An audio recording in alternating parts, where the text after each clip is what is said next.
Hello दोस्तों, आज हम बात करने वाले हैं एनडीटी के एक अगले टॉपिक के बारे में जिसका नाम है जाइग्लो फ्लोरोसेंट पेनिट्रेशन टेस्टिंग। अब हम पढ़ेंगे जाइग्लो फ्लोरोसेंट पेनिट्रेशन टेस्टिंग होता क्या है और क्या पढ़ेंगे। देखिए एकेटी में आपको क्वेश्चन आता है, क्वेश्चन मैंने लिख दिया कुछ इस तरीके से क्वेश्चन आता है और ये क्वेश्चन पूछा भी गया है एकेटी के एग्जाम में, तो क्वेश्चन इंपॉर्टेंट है, आप जरूर इसको देखिए। क्वेश्चन है discuss Zyglo fluorescent penetration test, also discuss steps involve, application, advantage, limitation. अब देखिए इसमें कई सारी चीजें हैं इन्वॉल्व है। पहले तो जाइग्लोफ्लोरोसेंट पेनिट्रेंट टेस्ट पूछ दिया है, उसके बाद क्या कहा है कि डिस्कस करिए क्या स्टेप्स, इसमें कौन कौन से स्टेप्स इन्वॉल्व हैं करने के लिए। उसके बाद पूछ दिया एप्लीकेशन बताइए, एडवांटेज बताइए, लिमिटेशन बताइए। इतने सारी चीज इसमें पूछ रखा है इस क्वेश्चन में, तो इसको धीरे धीरे हम जानेंगे, एक एक को समझते हैं क्या है ये, कैसे ये परफॉर्म होता है। जाइग्लोफ्लोरोसेंट पेनिट्रेशन टेस्ट ये क्या होता है। It is a simple, reliable and economical method which can be used for inspecting defect like seams, forging lab, porosity, cold, fatigue, crack, grinding crack, etc. in a variety of porous and non-porous material। अब देखिए porous material और non porous material दोनों ही material में defect का पता लगाने के लिए हम ये स्पेशल टाइप का जाइग्लोफ्लोरोसेंट पेनिट्रेशन टेस्ट यूज करते हैं। इसका यूज ज्यादा होता है, क्यों? क्योंकि it is simple, reliable and economical है। ठीक है, बहुत ही सिंपल है ये, इस वजह से इसका यूज भी ज्यादा होता है। अब कुछ ऐसे क्रैक्स हैं, कुछ ऐसे डिफेक्ट्स हैं जिनका पता इसके द्वारा हम आसानी से लगा सकते हैं। जैसे कि देख लीजिए सीम्स, फोर्जिंग लैप, फोर्जिंग में जो लैप आ जाता है, पोरोसिटी जो रह जाती है मटेरियल में, कोल्ड सेट्स जो रह जाते हैं, फटीग क्रैक जो होते हैं उनका, ग्राइंडिंग के दौरान जो क्रैक रह जाते हैं उसमें, and variety of porous and non porous material. तो फ्लोरोसेंट पेनिट्रेशन टेस्ट से आप इतना समझ जाइए कि जो क्रैक बहुत ही जैसे कि बहुत ही बोल सकते हैं बहुत ही मुश्किल क्रैक जो होता है, तो बहुत ही मुश्किल क्रैक को भी ये आसानी से ये इस टेस्ट के द्वारा हम पता लगा सकते हैं। ठीक, तो ये फ्लोरोसेंट पेनिट्रेशन टेस्ट हो गया हमारे पास। अब देखते हैं जाइग्लोफ्लोरोसेंट टेस्ट के स्टेप्स क्या क्या हैं। ये सारी चीजें जो दी हुई है ना, ये सारे डिफेक्ट ये मैं लगा दूंगा आपको, आप देख सकते हैं वीडियो पे। ये देखिए बी वाले की बात करते हैं, क्या दिया है जाइग्लोफ्लोरोसेंट टेस्ट स्टेप्स, कौन कौन से स्टेप्स है। तो भैया इसमें देखिए बहुत सारे स्टेप हैं। ठीक है, तो अभी मैं पहला वाला स्टेप बता रहा हूँ, धीरे धीरे सारे स्टेप्स को मैं बताऊंगा। पहला स्टेप क्या है, पार्ट प्रिपरेशन। कोई भी टेस्ट करने से पहले, कोई भी इंस्पेक्शन करने से पहले हम उसके पार्ट को प्रिपेयर करते हैं, ये तो आप जानते ही हैं। तो यही स्टेप इसमें भी पहला स्टेप है, कौन सा, पार्ट प्रिपरेशन। तो चलिए देखते हैं पार्ट प्रिपरेशन कैसे इसमें करते हैं, उसके बारे में क्या लिखा है। Very important that defect are open and must be clean properly before application of penetrant. ये सारे टेस्ट में हम यही करते हैं, क्या करते हैं कि सरफेस पे जो डिफेक्ट होंगे उनको पता लगाने के लिए क्या करेंगे, सबसे पहले सरफेस को क्लीन करेंगे। मान लीजिए ये हमारा वर्क पीस है, तो इसके सरफेस पे धूल मिट्टी जो भी लगी होंगी पहले इसको बढ़िया से क्लीन करके साफ कर देंगे, तभी तो इस पे का हमको डिफेक्ट पता चलेगा। अगर मान लीजिए इसी पे मैं धूल रख देता हूँ, इतना धूल की एक लेयर रख देता हूँ, तो डिफेक्ट पता लगा पाएगा नहीं। तो भाई सबसे पहला स्टेप यही हमारा कि सरफेस को क्लीन करिए भाई। दूसरा क्या कह रहा है, the part must not only B free of contamination.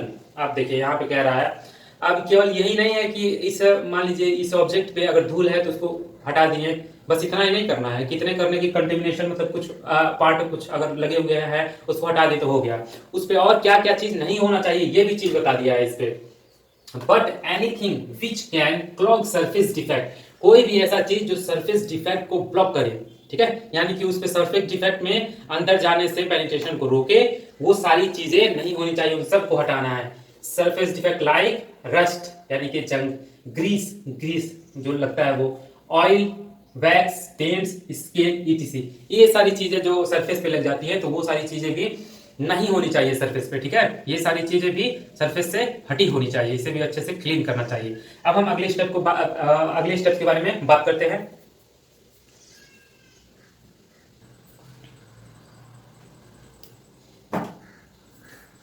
अब देखिए आगे इसमें क्या कह रहा है, थर्ड पॉइंट कह रहा है for cleaning caustic and acid rain are used, sorry rain मैंने बोल दिया। हाँ, तो क्लीनिंग के लिए पार्ट जो होगा, पार्ट के सरफेस को क्लीन करने के लिए, साफ करने के लिए भाई हम कॉस्टिक और एसिड का यूज कर लेते हैं उसको साफ करने के लिए। चौथा क्या बोला, part must be clean and completely dry. अब देखिए पार्ट को क्लीन तो कर लिए एसिड वगैरह सब चीज से, उसके बाद लास्ट में क्या करते हैं, पानी से भी इसको हम वॉश करते हैं, वाटर से भी इसको वॉश करके, और उसके बाद से कंप्लीटली उसको टाइम दे करके हम ड्राई करते हैं, क्योंकि अगर ड्राई नहीं होगा तो ऑपरेशन होगा ही नहीं, हमारा टेस्ट परफॉर्म ही नहीं हो पाएगा। ठीक है, तो ड्राई करना बहुत ही इंपॉर्टेंट है, सरफेस ड्राई एकदम परफेक्टली रहना चाहिए। ठीक, आगे बात करते हैं, आगे है एप्लीकेशन ऑफ पेनिट्रेंट। पेनिट्रेंट के एप्लीकेशन के बारे में हम जान लेते हैं। After cleaning for part part के क्लीन हो जाने के बाद Zyglo penetrant is applied by spraying, brushing और इमर्सिंग। अब जब हमारा ये मटेरियल क्या हुआ, पूरी तरीके से साफ हो गया, साफ सुथरा कर लिए, सुखा भी लिया, इसको धुल के, तो क्या करेंगे इस पे फ्लोरोसेंट पेनिट्रेंट जाइग्लो पेनिट्रेंट हम क्या करेंगे इस पे अप्लाई कर देंगे। ठीक, अप्लाई कर देंगे इसके ऊपर। कैसे कैसे अप्लाई करेंगे, 3 तरीका इसमें बता दिया, या तो फिर स्प्रे से, या फिर कोई कंटेनर उसमें डिप करके, या फिर ब्रश से, जैसे पेंट करते हैं, या फिर ब्रश से कर सकते हैं। ठीक, ये 3 तरीका इसमें बताया है। उसके बाद कह रहा है आफ्टर एप्लीकेशन, ये एप्लीकेशन है, ठीक है, ये जो पहला हमने किया ये हमारा परफॉर्मेंस एक एप्लीकेशन हो गया। आफ्टर एप्लीकेशन, अब जो मान लीजिए इस पे हम लगा दिए, पेनिट्रेंट लगा दिए, उसके बाद से क्या करेंगे, time is required, waiting time is required for penetrant action to take place. अब इसको क्रैक में फिल होने के लिए टाइम भी तो चाहिए, कि बिना टाइम के फिल हो जाएगा इसमें, तो वो जो टाइम चाहिए वो टाइम हम इसको देंगे, ये चीज कह रहा है। अगला बात क्या कह रहा है, this waiting is called as dwell time. अभी जो वेटिंग टाइम इसको देना है इसको हम ड्वेल टाइम भी बोलेंगे। तो एग्जाम में 1 नंबर में पूछ दिया जाता है, अब ध्यान रखिएगा व्हाट इज ड्वेल टाइम, तो आप बोलेंगे the waiting time to penetrate in defects are called dwell time. Okay, and it is depend on the material being inspected and the type of defect. ये ड्वेल टाइम किसके ऊपर depend करता है भाई, पूरी तरीके से ये मटेरियल के ऊपर डिपेंड करेगा और इसमें जो डिफेक्ट है उसके ऊपर डिपेंड करेगा। मान लीजिए कोई छोटा सा डिफेक्ट है, बहुत ही माइनर डिफेक्ट है, तो उसमें एब्जॉर्ब होने में, फिल होने में पेनिट्रेंट को टाइम लगेगा। ठीक है, कोई अगर ज्यादा बड़ा क्रैक है, होल है, तो उसमें फिल होने में कम टाइम लगेगा। ठीक, तो ये ड्वेल टाइम किसके ऊपर डिपेंड करता है, मटेरियल पे और डिफेक्ट पे। ठीक, अब हम आगे बात कर लेते हैं।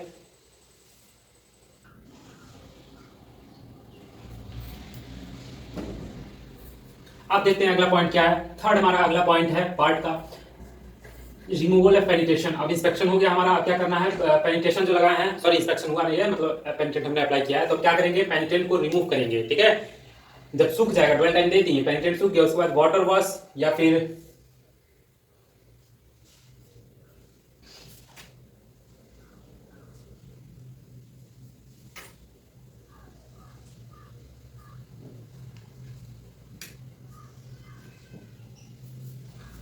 अब हम आगे बात करते हैं।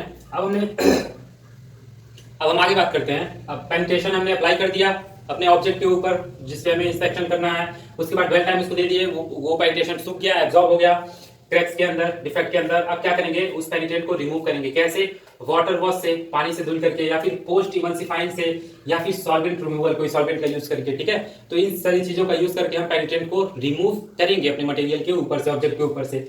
अगला पॉइंट क्या हो जाएगा पार्ट प्रिपरेशन में, पार्ट ड्राइंग। अब क्या होगा, उसको हम सूखने के लिए, उस पार्ट को सूखने के लिए छोड़ देंगे कुछ देर तक। ठीक, वो पार्ट सूख जाएगा।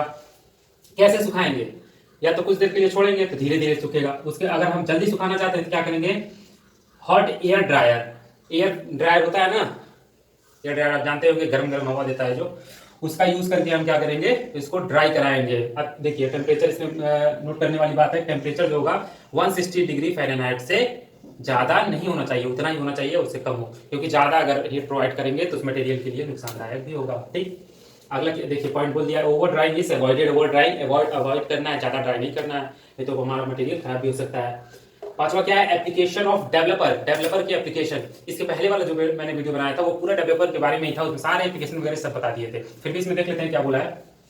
Dry powder developer, dry powder developer बताया था हमने वीडियो में, जैसे कि पाउडर होता है, पाउडर के फॉर्म में होगा डेवलपर, या फिर एक्वस होगा, या फिर नॉन एक्वस डेवलपर होगा, सारी चीजें मैंने उसमें बताया, आप देख सकते हैं। ठीक है, तो बहुत आसानी से आप याद कर सकते हैं। 3 तरह के डेवलपर हैं, dry, aqueous and non aqueous. ठीक, इंस्पेक्शन। अब इसके बाद क्या करेंगे, इंस्पेक्शन करने के लिए हम क्या करेंगे, इंस्पेक्शन करने के लिए डेवलपर अप्लाई करने के बाद हम कुछ देर तक उसको ड्वेल टाइम देंगे, सूखने के लिए टाइम देंगे। ठीक है, तो ये बोला इंस्पेक्शन के लिए after the application of developer, developer लगाने के बाद 10 minute dwell time for developer, 10 minute developer के लिए हम ड्वेल टाइम देंगे उसको, is required and then part is placed in a dark area for inspection. अब डेवलपर लगाने के बाद से क्या करेंगे, हम 10 मिनट का उसको टाइम देंगे सूखने के लिए, उसके बाद उसको अंधेरी जगह में कहीं रख देंगे, जिससे कि हम पता लगा पाए अपने डिफेक्ट को, क्योंकि अंधेरे में ज्यादा क्लियर डेवलपर चमकता है। ठीक है, तो अब हम इसके आगे बात करते हैं। 2-3 पॉइंट और रह गए हैं, उसको भी हम देख लेते हैं।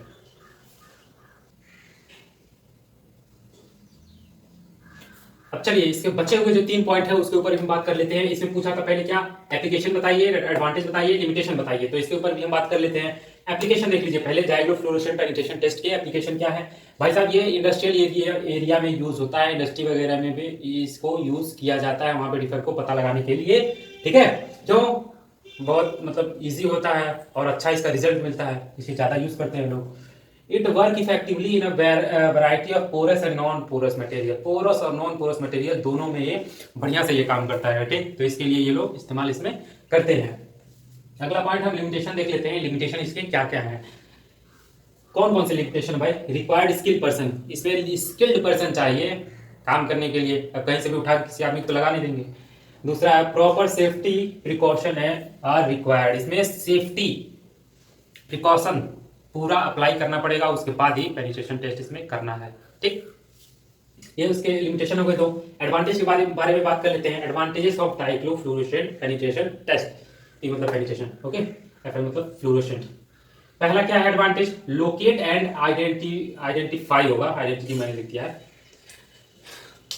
क्या होगा, कहां गया, आइडेंटिफाई सरफेस डिफेक्ट, क्या करेगा, सरफेस डिफेक्ट को लोकेट करेगा और डिफेक्ट का पता लगा लेगा। दूसरा एडवांटेज क्या है, it is quick and accurate process for locating surface flow, surface के ऊपर जो फ्लो रहेंगे उनका जल्दी से एकदम बढ़िया तरीके से पता लगा लेगा भाई इस पे क्या क्या गड़बड़ी है, क्या दिक्कत है इस पे।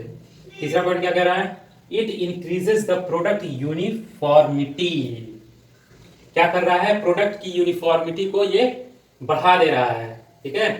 चौथा पॉइंट क्या कह रहा है, Zyglo contains material generally considered to be non hazardous, कह रहा है कि जाइग्लो कंटेन्स मटेरियल जो होगा वो क्या होगा, considered to be non hazardous, non hazardous मतलब कोई भी जो प्रोसेस होगा, जो प्रोसेस कर रहे हैं और उसके बाद से उस मटेरियल का कोई भी साइड इफेक्ट नहीं मिलेगा बाद में देखने के लिए, ठीक है, ये चीज ये कह रहा है। तो ये इसके हो गए एडवांटेज, लिमिटेशंस एंड एप्लीकेशंस, ये सारी चीज मैंने इसमें कवर कर दिया है। अब हम बात करेंगे एनडीटी के अगले टॉपिक के बारे में, वो नेक्स्ट वीडियो में हम इसके बारे में बात करेंगे, ओके।